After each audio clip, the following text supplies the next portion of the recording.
The Zionist movement, how modern Israel was born in the 1800s. European countries were really into nationalism. This new ideology emphasized a people's shared history, culture, and language. And it just so happened that Jews across Europe had a shared history, culture, and language. In 1896, a journalist from Austria named Theodor Herzl wrote a book called Der Jude, or The Jewish State, which outlined his idea for a modern Jewish state. And the people living there, the Arabs, didn't really appreciate these Jewish settlers building their own institutions and kind of taking over. Tensions were high between the two groups. But then World War I happened and the Zionist cause got put on the back burner. Many survivors of the Holocaust went to Palestine, which by this time had become a British colony. And in 1897, he hosted the first Zionist Congress in Switzerland, which attracted 200 Jewish delegates from all over Europe. The Jews accepted, the Arabs rejected, and a civil war broke out. On May 14, 1948, just 11 days after the British left, Israel declared itself an independent nation, and immediately it was attacked by neighboring Arab states. But that's a story for another time. They created organizations to promote the Zionist cause and set up institutions in the land of Israel,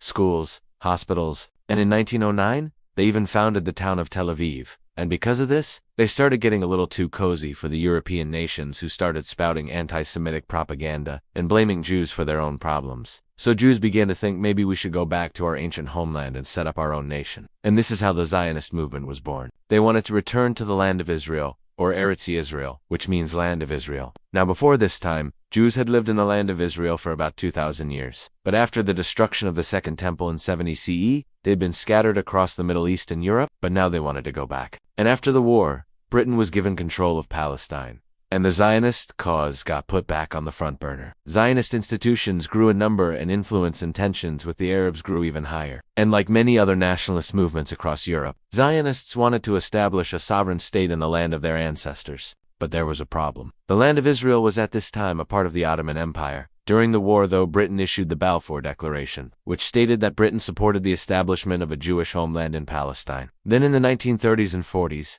6 million Jews were murdered in the Holocaust, which shocked the world and made people sympathetic to the Zionist cause. In 1947, the UN proposed a partition plan for Palestine, splitting the country into a Jewish state and an Arab state. Please, subscribe my channel.